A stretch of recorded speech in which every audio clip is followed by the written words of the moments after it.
ఇంట్లో ఉండని సపోర్ట్తో మీరు జీవితంతో లేదని అనండి, ఎందుకు పడలే అంత నాసుగ్గా వయ్యారంగా ఎందుకు సపోర్ట్ లేదు, లేదు లేదు లేదు.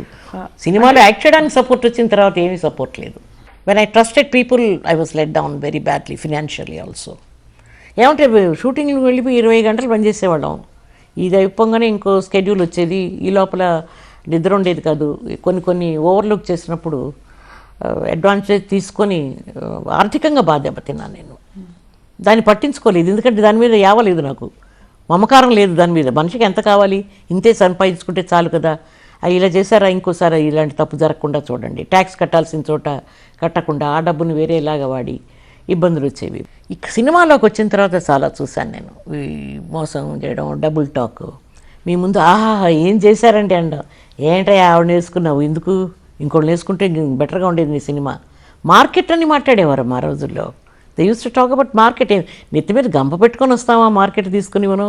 అందుకే నాకు కొన్ని సినిమాల్లో మీరు చేసిన సినిమాలకి ఇతర భాషలోకి డబ్ చేసినప్పుడు ఇంకోళ్ళని తీసుకోవడం, డబ్ కాదు రీమేక్ చేసినప్పుడు అసలు నన్ను సైడ్ లైన్ చేసేసారు.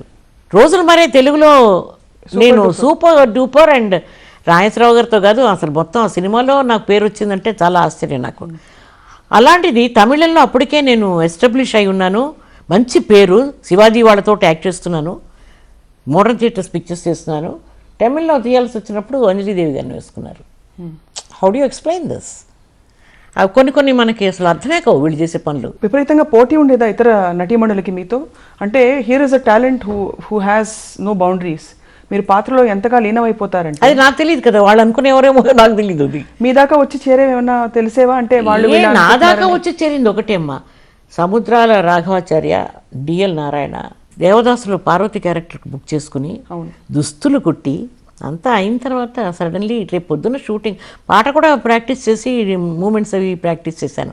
నెక్స్ట్ డే మార్నింగ్కే I get a letter from them, you are not doing this role, you are not in this film అని. డిసప్పాయింటెడ్ కాదు, 10 రోజులు టోటల్ టర్మాయిల్లో పడిపోయాను. మనిషిని అసలు ఏమిటి, what is this, why did this happen, కనీసం ఒక వ్యాలిడ్ రీజన్ ఇచ్చి నాకు ఇలా ఎందుకు చేశాము అని చెప్పుంటే పర్వాలేదు. డైరెక్ట్గా ఇంటరాక్షన్ ఉండేదా ఇతర నటీమణులతో మీకు? ఉన్నప్పుడు వాళ్ళ స్పందన మీ పట్ల ఎలా ఉండేది? Starting from me own sister Krishnakumari గారు, ఎందుకంటే ఇంట్లో అక్కా చెల్లెలు, తెర మీదకి వచ్చేసరికి ఇంకొక నటి, ఇంకొక అవకాశం నాకు రావచ్చు అనే భావనే ఉంటుంది కదా, ఖచ్చితంగా సహజమైన మానవ సహజం. అట్లాంటిది జరగలేదు, ఎందుకంటే పెళ్ళి అయిన తర్వాత నేను మాకు విడికాపురం అవడంతో కాంటాక్ట్స్ చాలా తక్కువ ఉండేవి. She was more with brothers and sisters and మా మదర్ వాళ్ళతో ఉండేవారు. నేను, మా వారు, నేను, మా పిల్లలు మేమంతా సపరేట్గా వచ్చిన ఇంట్లో ఉండేవాళ్ళం. అందుకని అసలు ఇంటరాక్ట్ అవ్వడానికి ఛాన్సే లేదు.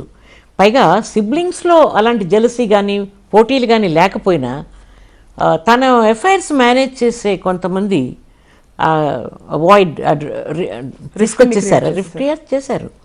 చేసినప్పుడు కూడా నేను అనుకునేదాన్ని, నాకు ఎలాంటి రోల్స్ నప్పుతాయో అవే ఇస్తారు, ఒకరితో పోటీ అని నాదేమీ లేదు. తను different type of roles and out she was into a career. షూటింగ్కి వెళ్ళడం, ఇంటికి వస్తే పెద్దవాళ్ళు చాటుని బతకడం, వాళ్ళు చేసింది ఒప్పుకొని తినడం, లేకపోతే రెస్ట్ తీసుకోవడం, మా అన్నయ్య చెప్పినట్టు కాంట్రాక్ట్లు సైన్ చేయడం.